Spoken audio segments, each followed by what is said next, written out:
Hey, welcome back to the WeMaple Video Show.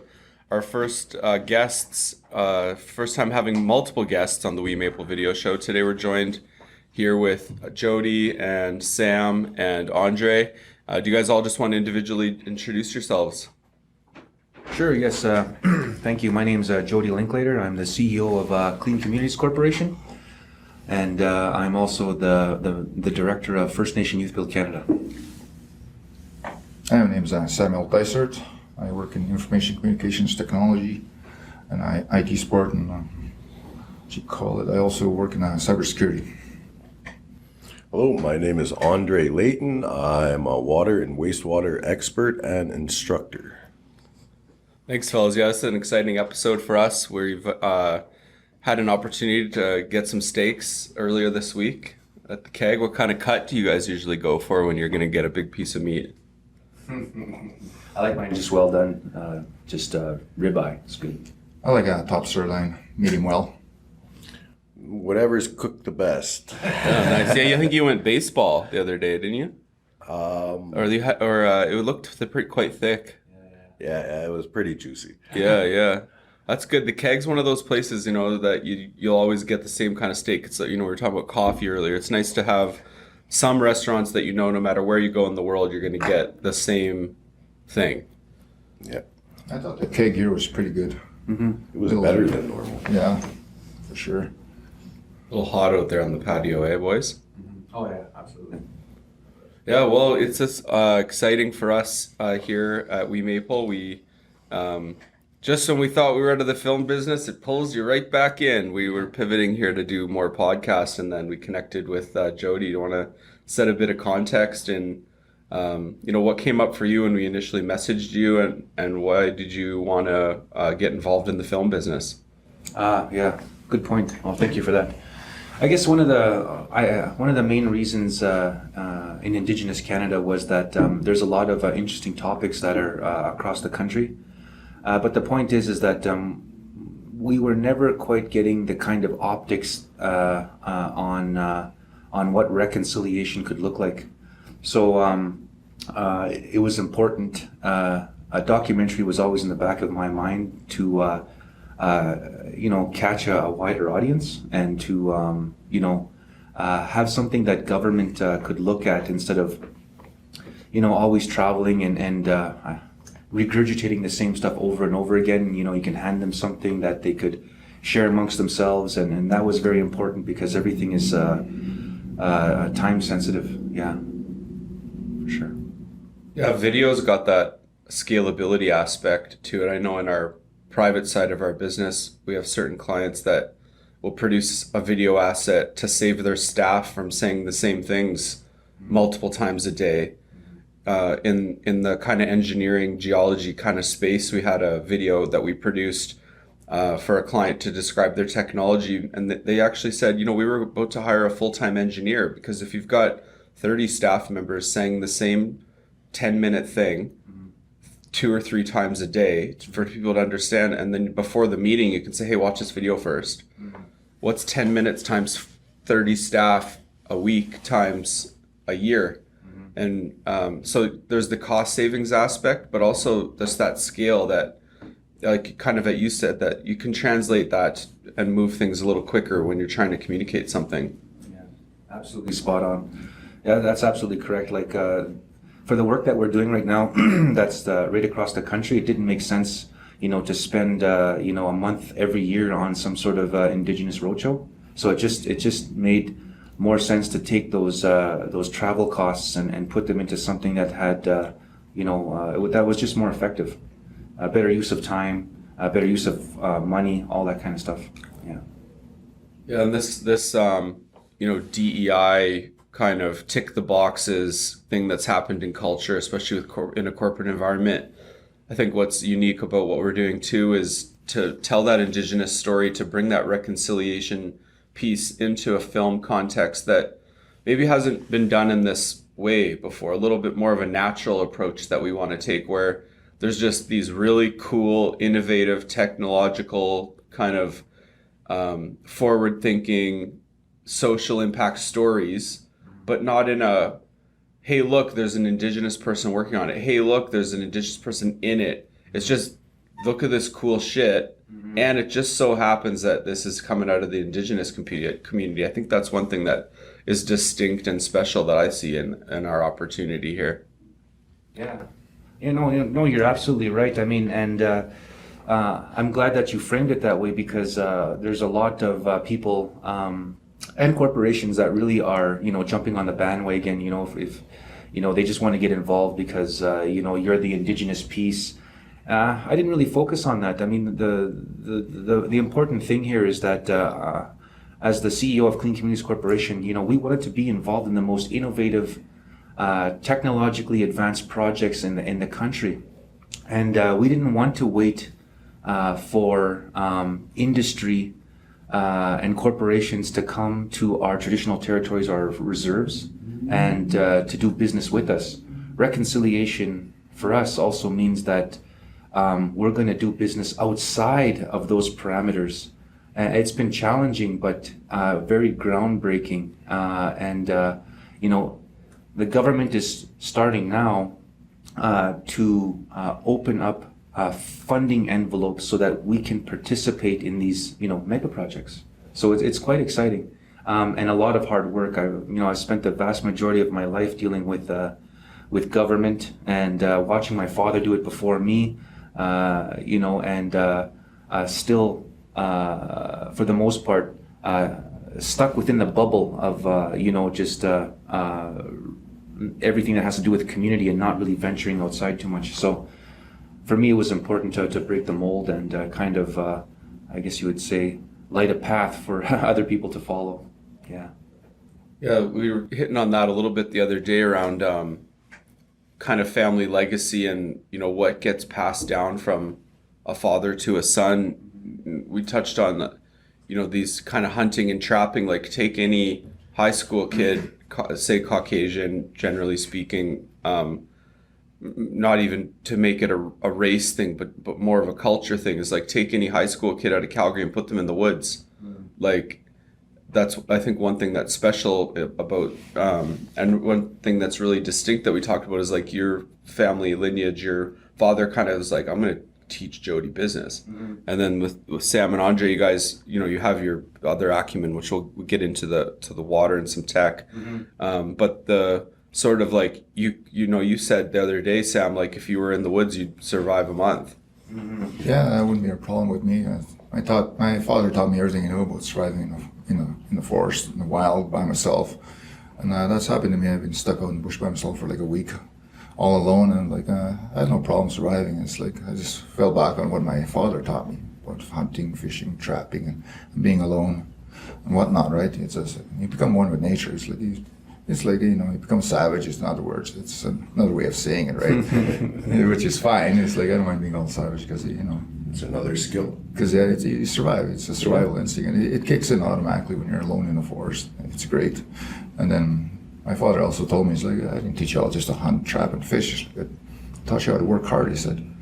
To stay at your job and keep at it. He said, it's not only hunting and trapping and fishing. You move the skills over to other things, like the work ethic, right? The motivation. Yeah. And that's what I'm glad my father taught me all that. Absolutely. Probably just got something similar. Yeah, I grew up in the bush. I have the same kind of experiences. We don't go out in the bush to not survive. We thrive out there. It's a great feeling to be able to live the different lifestyles, to live the business life like this and still have those skills behind to back up on.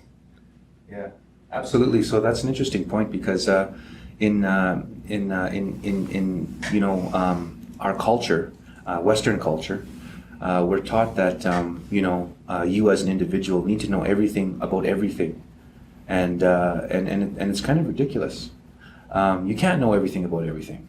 You can get a broad view, but I really, I guess you could say, pride myself on bringing other people with very different skill sets that I don't have to complement what needs to be done, and completely share and enjoy that whole journey.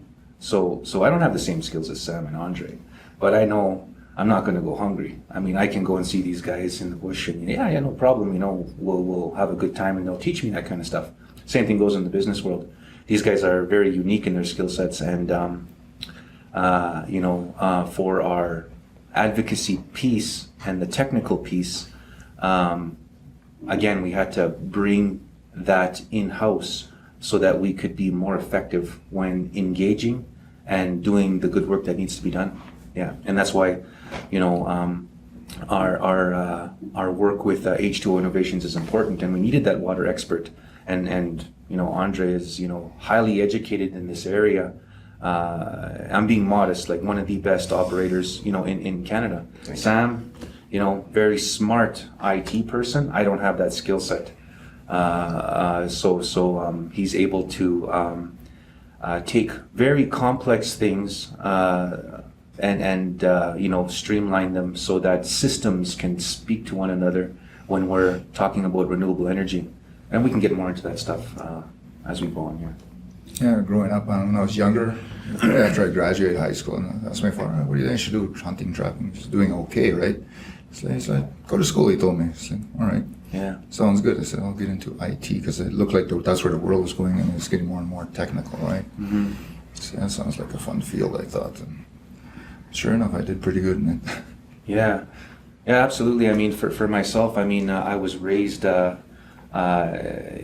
the business world. I mean, I watched my father excel in business, and just being around the table, talking about the very dynamic community issues and how to, weave your way and how to better communicate and how to win friends and influence people. That was all a learned skill that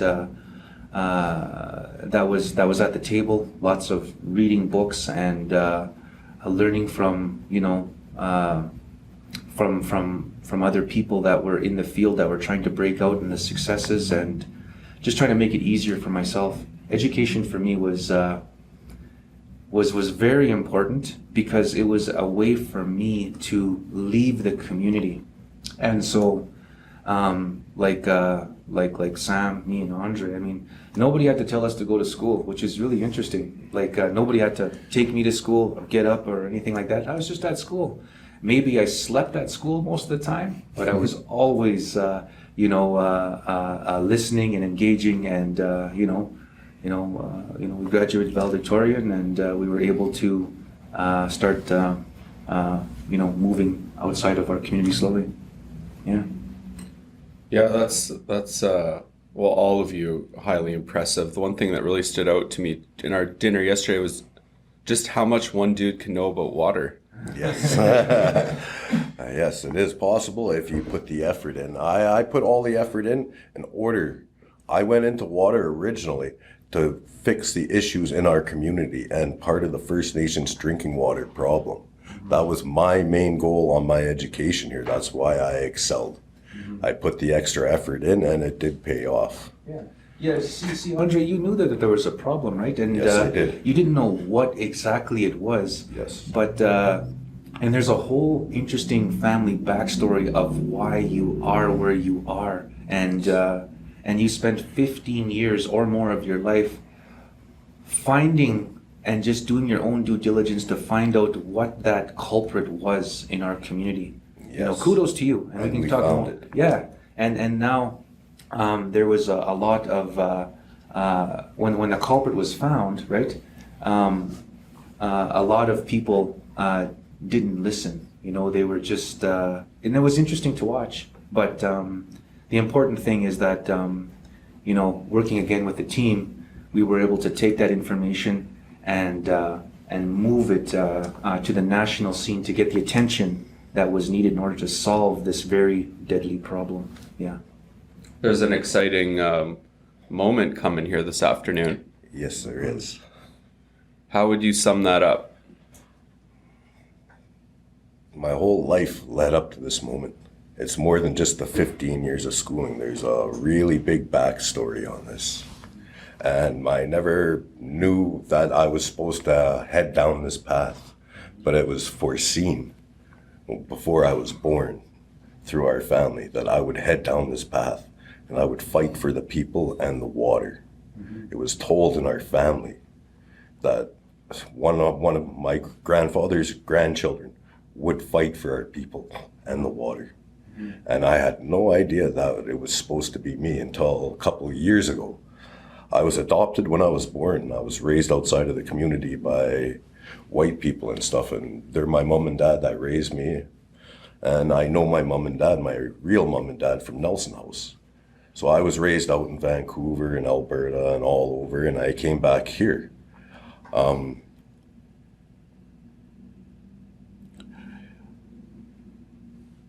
Our grandparents told a story that we were going to fight for the water. And a couple of years ago, like I said, I found those Thunderbirds that I carry. I was gifted to them at birth, and not many people have ever been gifted those. Those are very, very rare. My cousin Sipico, my first cousin, she also carries that on her headdress. It's a very sacred symbol, and it's meant for the renewal of life and water. And I did not know that going into this and becoming one of the top water and wastewater operators and instructors in Canada. It all played out. And when I do stuff like this, I do carry them on me, just for... So Scott, today is symbolic, right? I mean, we had a moment of silence this morning because it's the first year anniversary when Scott's mom passed away because of a waterborne illness. And today is the day that Scott's going to be signing for a class action lawsuit. And it's quite important. And so you'll hear about that as you hear the words H. pylori, you'll hear more about that as we move to get the attention that's needed. Yeah. And is Andre your middle name? No, Andre is my first name. I go by Scott. Oh, you do go by Scott. I go by Scott Layton, but my legal name is Andre Scott Francois Layton. I have two names. The original name from my real parents when I was born and I was adopted, which is Andre Francois. And then I have my name from my adoptive parents, Scott Layton. And they were put together. That way I always know where I came from, who I am. That's neat. Thank you for that. That's really good, Scott. You know, like that brings to you know, for myself, my grandfather the same way. He, even though, you know, my name Jody was given to me, but my grandfather, you know, gave me my Indigenous name, Kiwaitan Napiu, North Windman. You know, I said, I saw you standing on top of a ridge and the wind was blowing and you were standing there and you had your fist and you were, you know, unstoppable. He said, you know, you just kept on going forward. And he says, don't stop. He says, you know, just keep doing the good work. And that was really powerful for me. Yeah. Yeah, we have a couple similar things, or traditional wise, in our family. My middle name, Matthew James. James is my dad's name. His middle name, Robert. Robert is a uncle. And then so my two boys, one of them has Matthew as a middle name. The other one has my middle name as his middle name. Little kind of thing. My great grandfather was a fisherman in Nova Scotia off the East Coast, and he got capsized, and his wife told him, "Don't go back out." And he said, "But I'm a fisherman." And the following year, he went back out, and they capsized, and the only thing that made it back was this pocket watch. And then that pocket watch was handed down to my grandfather. My grandfather handed it to my dad, and then my dad gave it to me on my wedding day. And yeah, I think it's interesting as parents. You have these children, and you want to have them have some sort of meaning and substance, that they're a part of this longer history. And those little things you mentioned, the birds, and I'm sure there's others things. But knowledge, and then some sort of physical piece. It really carries weight. I remember this pocket watch being in my dad's dresser as a kid, and I'd go in and I'd look at this gold watch, and it was so mysterious because he kept it so sacred in this special place and never talked about it. And I always was curious about it. And then it wasn't until my wedding day when he handed me the watch, told me the story about our family lineage. And what that did for me is it gave me this unwavering belief that when I discovered my career and chose it, that well, I'm a fisherman. And it's like, well, yeah, like I'm a filmmaker. Like I just like really owned that our family, when the men had this thing that they'd get this unwavering belief in themselves, and gave me some courage. So what is H. pylori? H. pylori? What are we dealing with around here? What is that? It is a fecal coliform. It is a bacteria that is in the drinking water systems that is being ignored by the governments, even though it has mortal health consequences. There's a lot to say about it. It's the disease with 100 faces. It's a new disease. It's only been recognized since the 1980s. It's been around forever, but it's only been recognized since the 1980s. All the research is new in the last few years, and not too many people are up on it to realize how deadly this is affecting our communities. We are losing hundreds of people in small communities due to cancer and autism and all the other health effects that are caused by this. And it is being totally ignored, and it is very, very obvious. The whole world knows that First Nations drinking water is not good.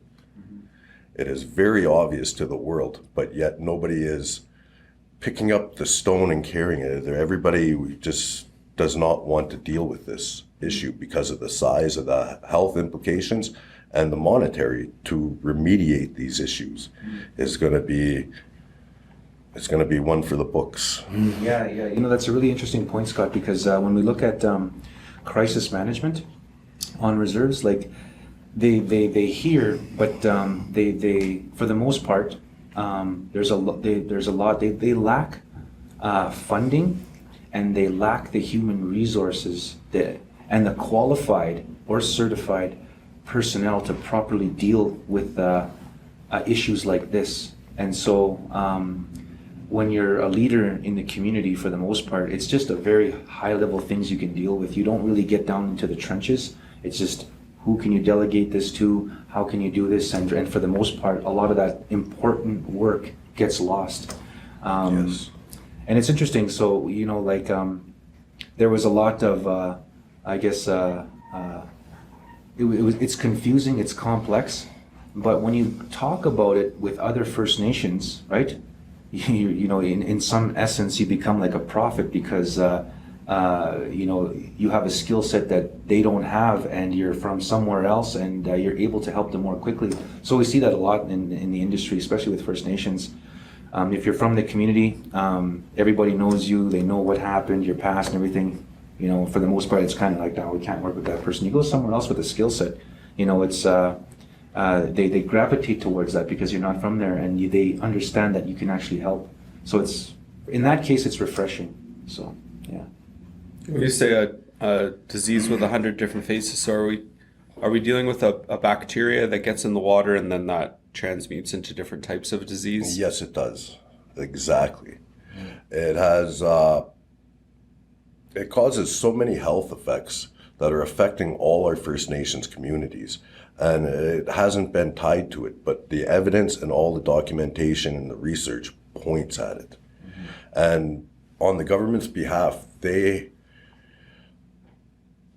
way that, in my opinion, the way that they have dealt with these boil water advisories in all the communities is not to fix the problem, is to misrepresent and misreport the issues in order to limit the liability on the government's behalf.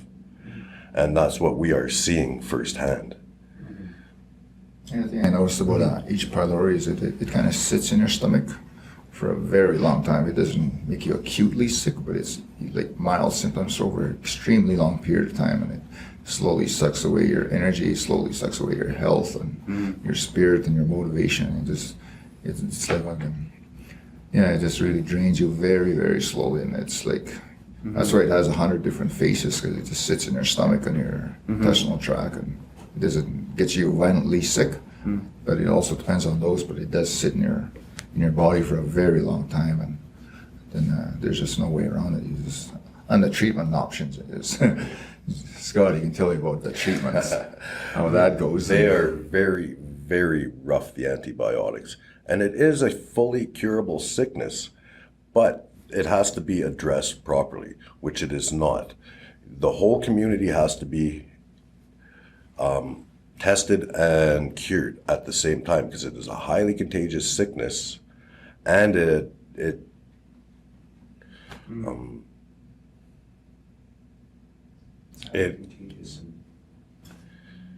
could be easily passed around, like we share a cup here with somebody that has H. pylori. But not or if you're kissing your girlfriend or your kids, you can pass it down. Yeah. Because the H. pylori sits in your mouth and comes in and out of your body, right? Yeah, it's like when outbreaks happen, and then for some reason the outbreaks are not reported. And the thing is, we learned about outbreaks because of COVID-19, right?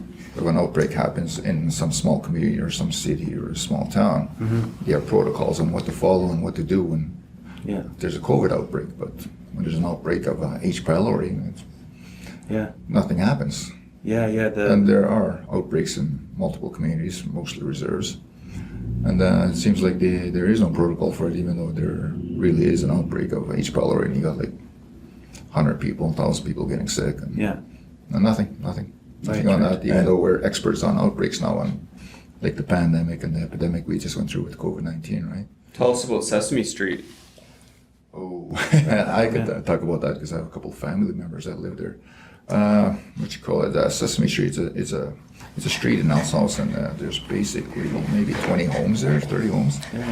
And for some reason, there's a lot of autistic children there, because I think there was a water contamination on that street, and there was a lot of H. pylori. And we still use water tanks. Yeah, and there's still water tanks there also.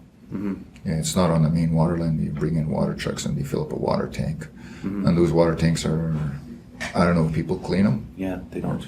Yeah, it doesn't seem like it. So if that tank gets the H. pylori, that's in all likelihood that it would just stay in there, continue to grow. How does that? Is it like is it a bacteria that multiplies itself? Is it is it an organism? Do these cells come together and how does it? What is it on a cellular? Gram-negative bacteria is what it is. And it's a fecally born bacteria. It's very, very hard to test for, and that's one of the reasons it's being overlooked. It's very, very complicated to find this sickness in the water, but it is there. It hides in the film in the water lines. If a community has ever had a water mistake with fecal matter, there will be this bacteria in your water system. Depending on the severity of the outbreaks, the dosage strength gets higher, and the sickness gets more intense with the higher dosage strengths. And this is a fully curable disease. We do not have to die from this. It is curable, and there's no reason we should have this sickness at higher than third world rates. In our own country, we live like third world citizens, and our health is comparable to third world citizens in our own country and in our own land.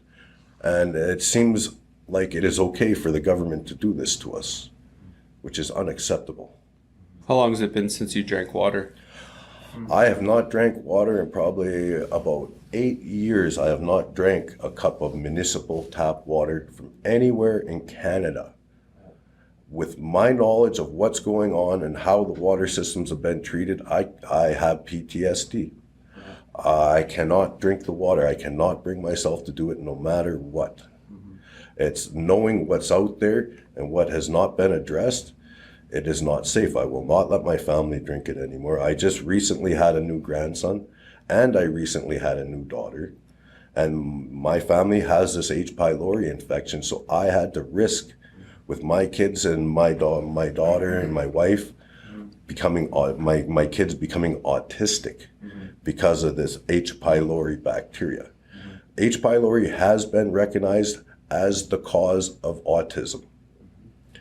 It is the cause of autism, and the government knew about this. I've been screaming up and down for years, bringing evidence to the table, documents, and research. And H. pylori is caused by a bacterial infection in pregnant women. The bacterial infection that causes this is H. pylori. This is a curable sickness and does not have to happen.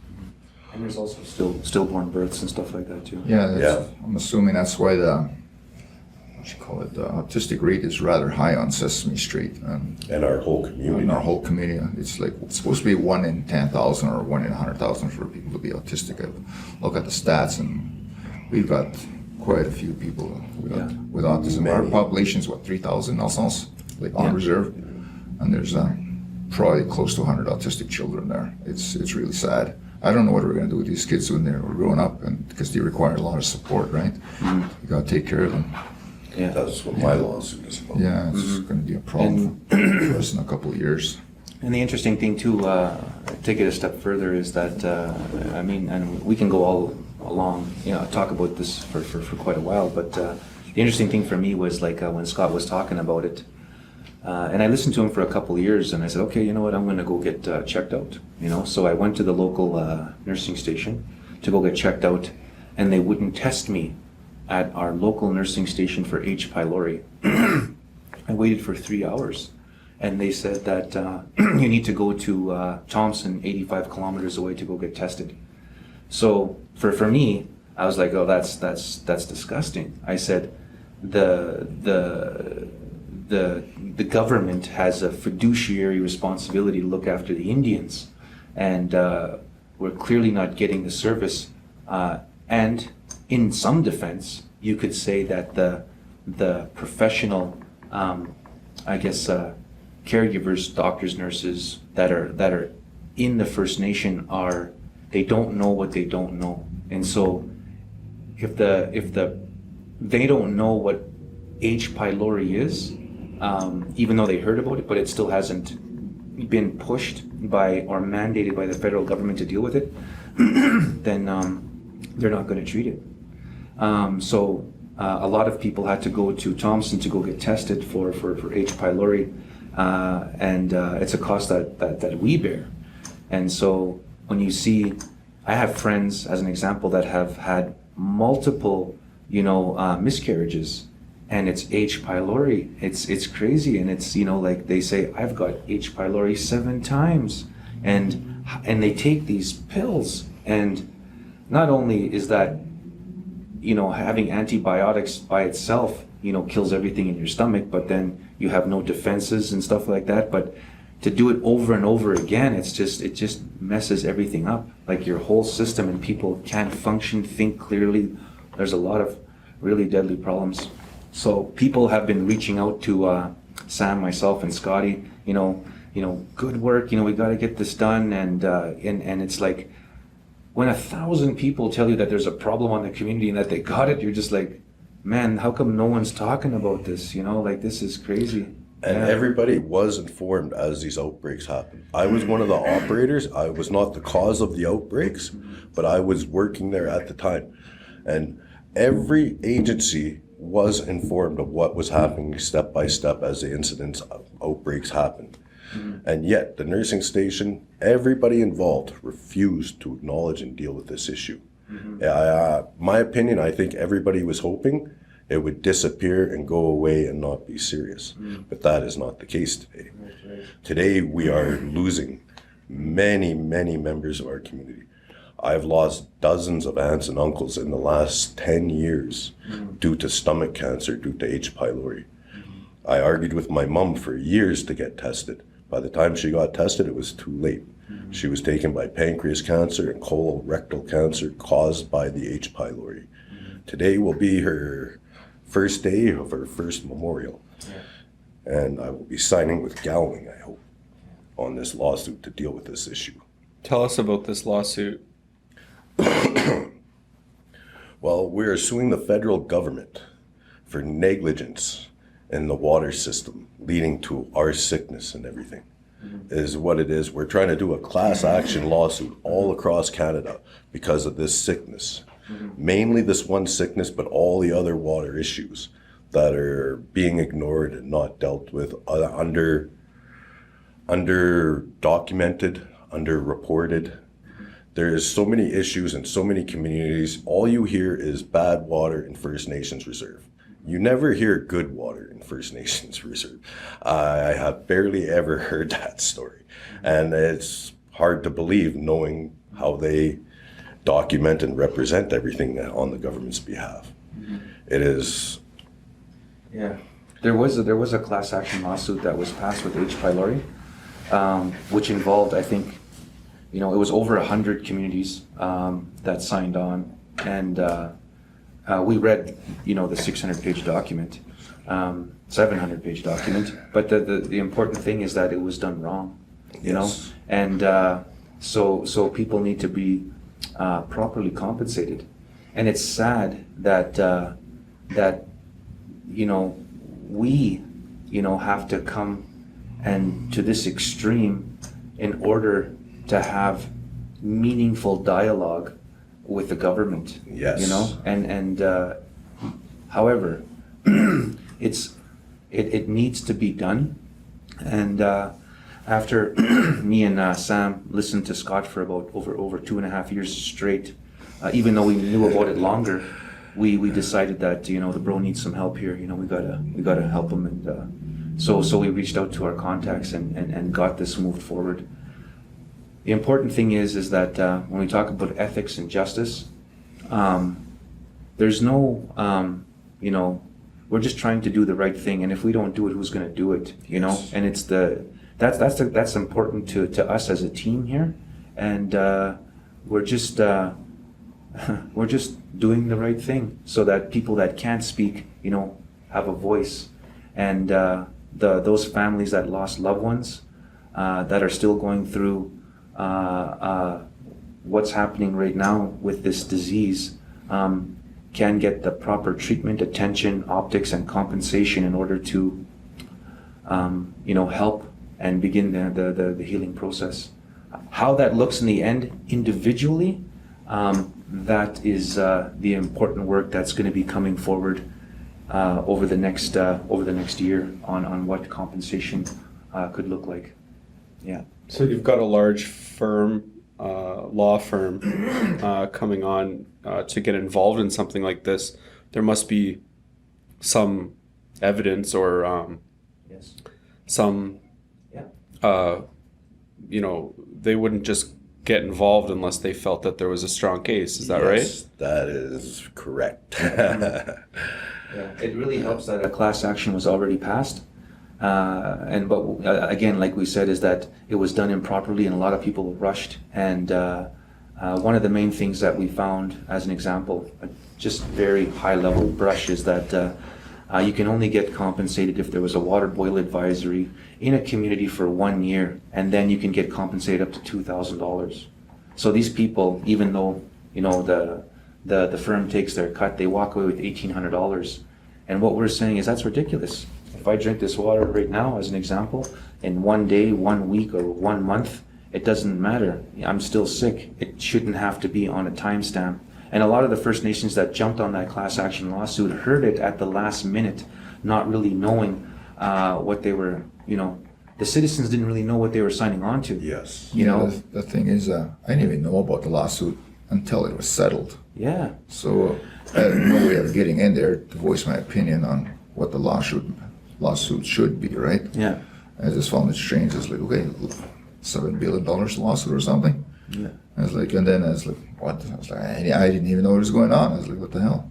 It's like, we have water problems here, and how come our community didn't get involved? Like, I had to ask the chief and council, well, how come we're not in this? And I don't think even they knew.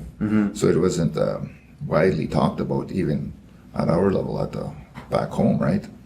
So it was rather strange then, but we hopefully we do this more properly this time and get the message out there that something is happening and we're here for you. We're gonna do this, and we want everybody to be involved. in the courts? That would be considered. Would that be is precedent the word, or is there's another legal word that when there's a case that's similar to this case, they can use that as leverage and say, "This is it precedent?" Do you guys know? Yes, Yeah, it is. case law. And then so say there's precedent here with 7 billion, 8 billion previous, and then now you have scientific evidence Yes. tying, and so and then so on the harm side, it's easy to, well, not easy, but say autism and a miscarriage. Say it's like something instant, right? You could attribute or you could attempt to make the case in the courts that H. pylori caused these immediate things. And that I'm sure there's a challenge and on the defense side, on the government side, they'll of course have, well, how can you connect those dots? And I'm sure you have some things going on there. Otherwise, why would a law firm get involved? But let's talk a little bit about the harm, the long-term harm. There was an analogy I heard around tennis elbow, for example. Kids that play high-performance tennis in their childhood and in their teenage years will then, much later in life, they could be 40 years old at a golf course, and they form what they'd call and consider tennis elbow, which could take a decade, 2 decades, where you've had an injury or harm, and then it doesn't manifest itself for many years. What are some of the what's some of the case that you're going to make for a long-term health impact of H. pylori? Okay, well, now a lot of the sickness in the Split Lake lawsuit was not recognized, and it was not. They say they did have a little section, a subsection put in near the end to deal with H. pylori. But if you have H. pylori and you go to the nursing station, they will not say it is from the water. They will not say any of these sicknesses are from the water. Right. So automatically, nobody qualifies for these settlements. And that's one of the discrepancies we've seen in the Split Lake lawsuit for water, along with what he said. Mm-hmm. Yeah. What's really interesting too when you're talking about long term is that there's hardly any elders. Like a long time ago, there was like people living over 100 years old, 110. Now that they attribute that to a lot of environmental factors, and the governments will talk a lot about the way your lifestyle is now, drugs, alcohol, all that kind of stuff. Yeah. Okay, we understand that. But where are all the old people? Now people are dying. They're 50, 45, 50 years old. They're just falling over. And we need to get this stuff just properly tested. That's one example. We have lost a lot of young people due to this sickness, 18 to 30. Mm-hmm.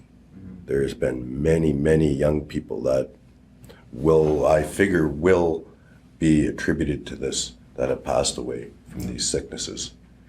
It doesn't seem normal for a 25-year-old person to die just for a heart attack or liver cirrhosis. That's not normal. It's not one. We're talking dozens of young people dying of liver cirrhosis, dozens of young people dying of stomach cancer. Yeah, I mean, what a tremendous impact. Like, not just the death is horrible, but then the impact on the families that you lose and the mental health. Like, it's such a systemic, like, not just the death, but what that does to a community, to a family, the impact.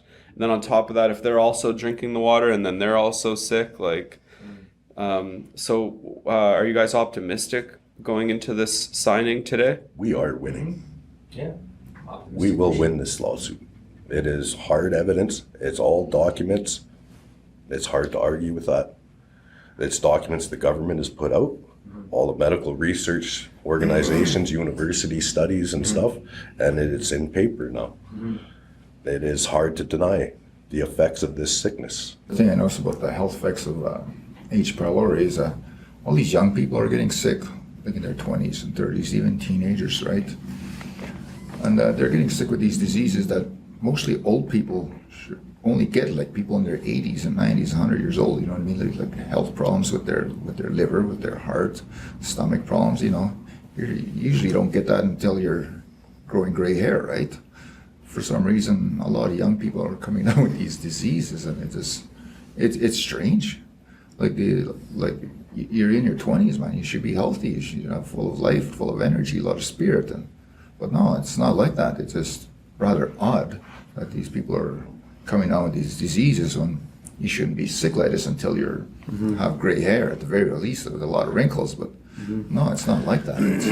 Yeah. You drive around our community, and you could look on the faces of the people.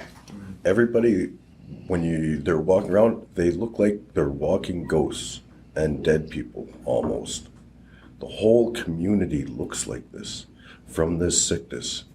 Everybody's dragged out, sunken in faces, and everybody is seriously ill from this. And the implications are just so huge that nobody wanted to touch this with a 10-foot pole. Nobody wanted to be a part of this or anything. But here we are, standing here today, hopefully signing with the law firm to deal with this issue once and for all. It is going to be a great thing to save all the First Nations people in Canada from this sickness. Yeah, the other thing is, you don't really see it if you live on a reserve because you think it's normal. It's become the new normal. It's been normalized to be ill and be sick and have adverse health effects on your life at a young age. When no, that's not normal. You're not supposed to be sick. You're not supposed to be ill in your 20s, teenage years, and your 30s. You're supposed to be healthy. You're supposed to be vibrant. You know what I mean? It's like, no, that's not normal. And for some reason, they're trying to normalize it. And no, I don't agree with that. You're supposed to be healthy in your 20s and 30s. You're not supposed to be sick. Yeah. Even in your 40s and 50s, you're supposed to be healthy. But no, man, for some reason, people have been convinced that it's normal to be ill and sick all the time. Would you say that the government, the federal government, has acknowledged what went on with the residential school system? I believe some of it, but it comes back to liability. Nobody wants to admit that it's their fault. I do believe that, but they did look forward to dealing with some of it. But how much of it was dealt with properly? Was it all dealt with properly? So we'll take the case that happened, though, right? So somebody, some system, went into Indigenous communities, took the children out of the Indigenous communities, and then put the children into another system. Would that summarize what happened there, or how would you guys describe what went on around that? I'd be putting it gently, but yeah. Well, how would you say it in a little bit more assertive or firm way? You would have one viewpoint, and from the inside view, we have a slightly different wording for that. Like what? It's the same gist, but it's a little more rough. Kill the inner child. Yeah, for sure. Learned helplessness happens over time, right? And there's a point where, as an example, a community of people is worn down, and they get very tired of trying to fight the good fight, and that's one way to put it. It's a learned helplessness because you can't see anyone else succeeding, and you're just worn down, beat down by the system. Now, when we talk about the way you framed it is very strong. Now, from an inside, I won't personally say, they're doing this on purpose. However, when you see the system fail repeatedly, and we're talking about water here, which is interesting. When you look at where our water system was and how bad it still is right now and then they say we're going to remediate this problem and take the water treatment system and build a brand new state-of-the-art and move it closer to a bigger problem. They built the new multi-million-dollar water treatment system right beside a 40-year-old, you could call it a First Nation legacy business, where all of the diesel and antifreeze just trickles down. Petrochemicals just leaks right in and gets automatically sucked in by the new facility. And on top of a hill, you have a lagoon which systems breach and water's pouring down for years and years, and it goes down, it comes through, and it gets sucked in. It's like trying to take this clean straw and putting it into the sewage and hoping you're going to get clean drinking water. They moved it into a worse situation and in a worse spot. What's really harsh about that is who made the decisions for that. Now, Yes. like what I'm trying to say is that, the chief and council will sign off on stuff like that, and that's okay, but they don't have the personnel engineers in-house, and they get the recommendations from Indigenous Services Canada, who have the project managers who recommended that spot, and chief and council sign off on it. They don't have time to look at that. They're not experts in water. Yeah. So they build this brand new facility there, and the problem is even worse than it was before. And you can Yes, literally it see is. that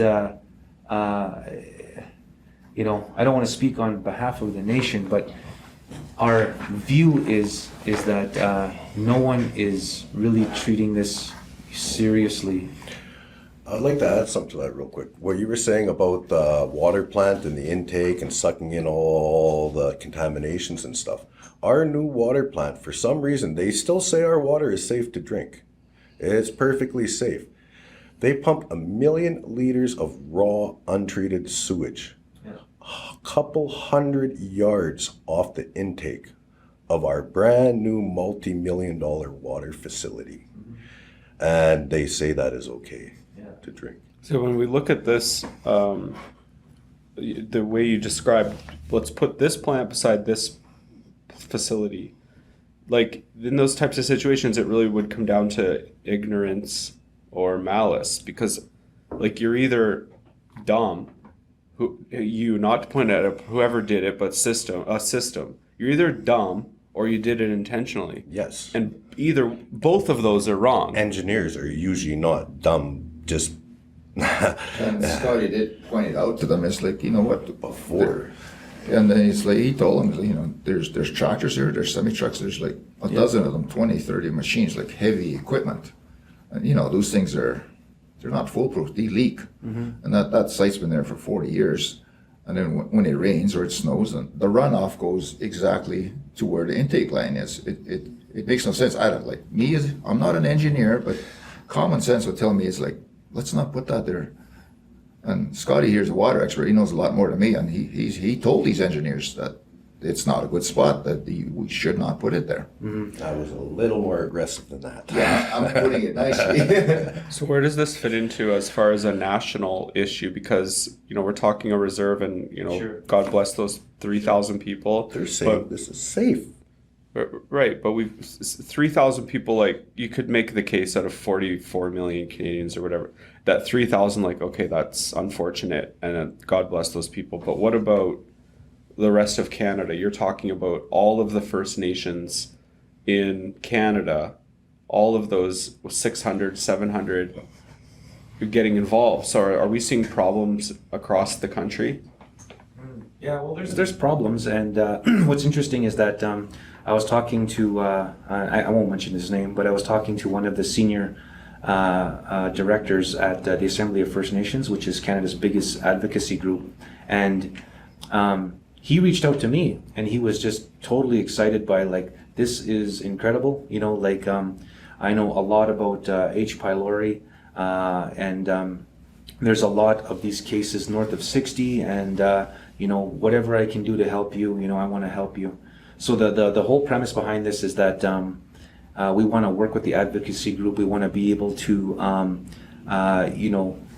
educate and then get the First Nations to make an informed decision and sign on this class action lawsuit so that we get more traction, and then the advocacy group can knock on the door of the federal government and make change happen. And then that's the plan there. So is there anything else on the water side that you want to ensure that we talk about, or we've sort of covered it all, or what? You pretty much got the rough gist of it.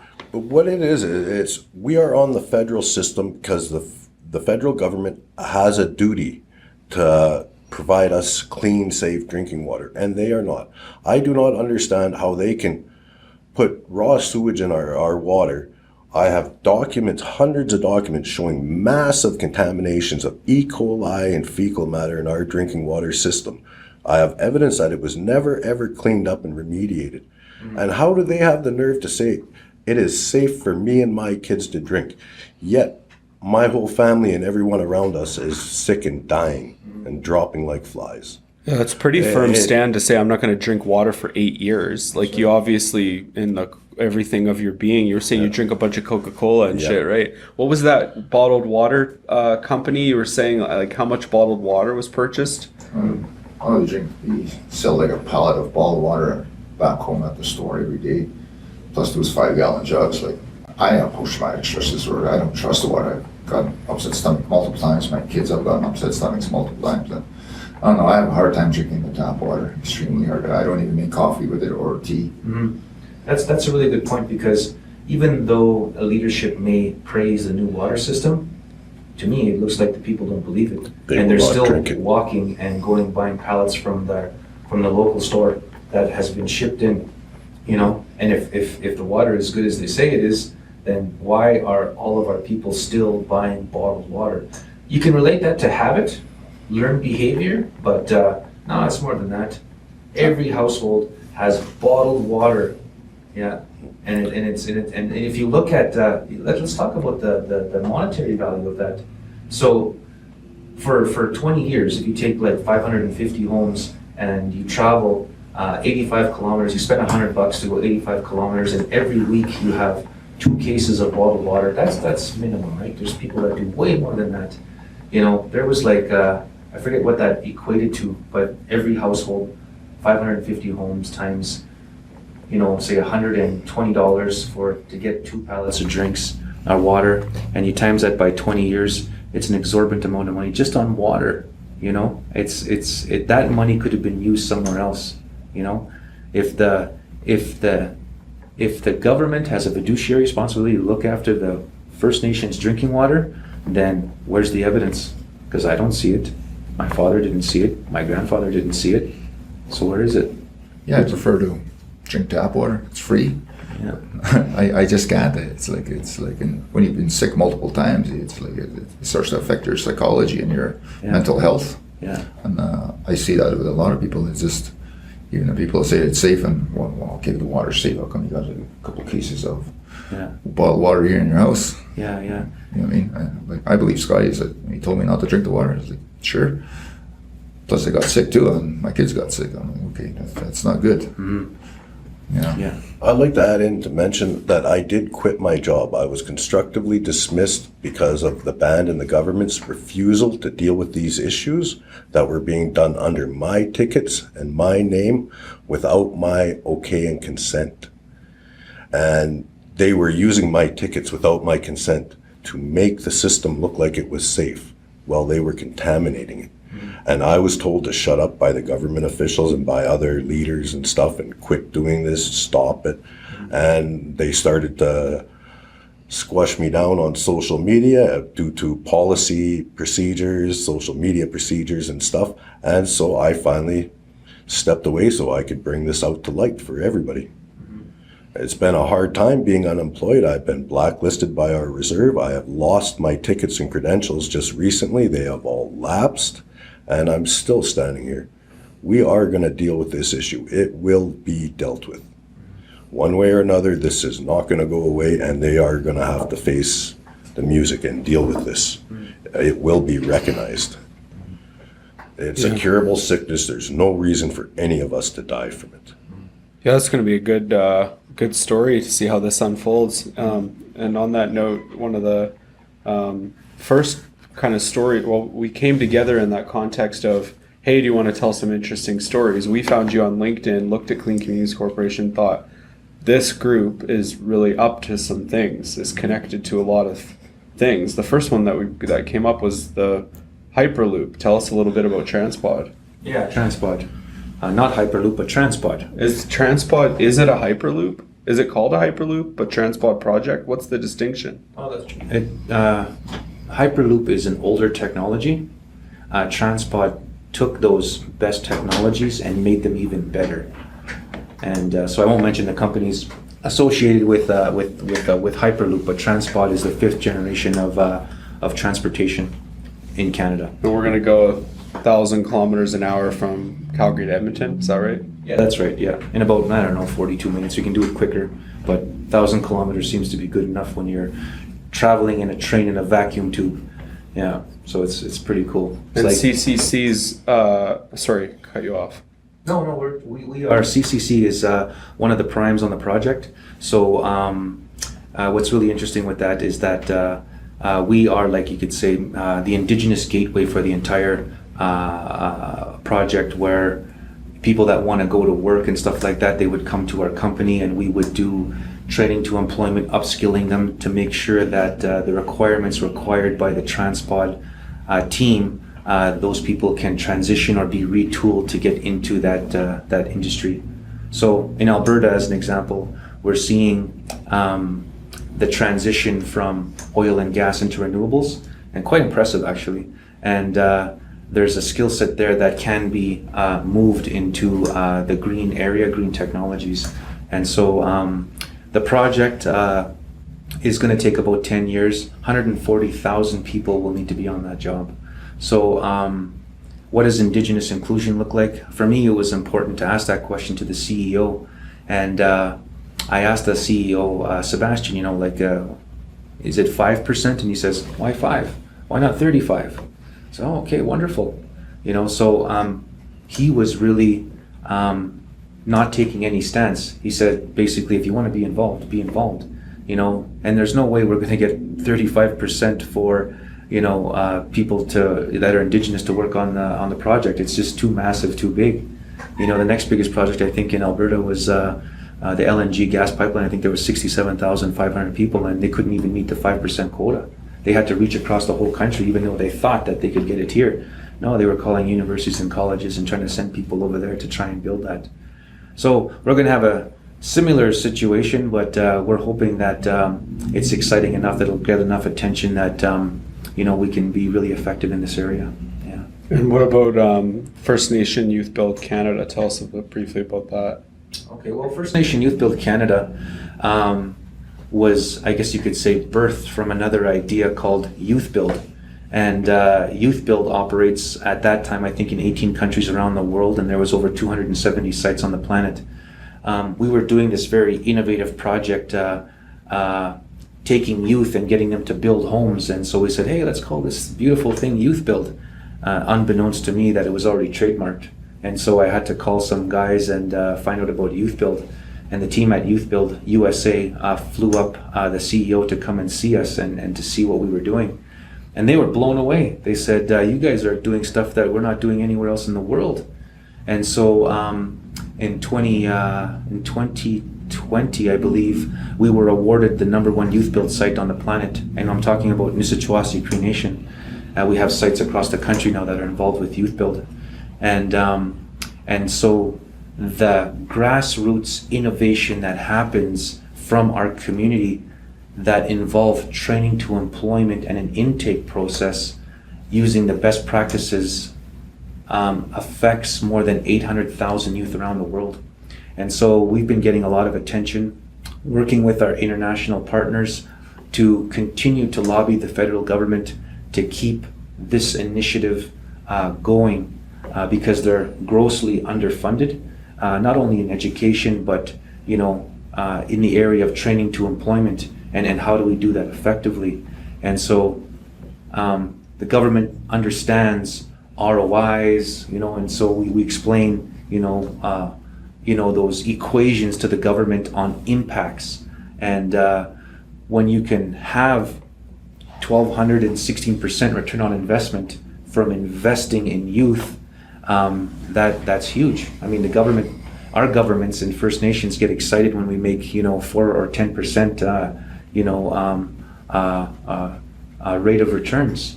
And when you can say, no, if you invest in your people, it's 1,216%, and you actually close the leaky bucket syndrome, you get this circular economy, the money stays in, you're not importing people from outside, you're building a skill set that doesn't exist, and it really strengthens up the whole community. I mean, Nelson House boasts now that we have the most registered apprentices on any First Nation in Canada.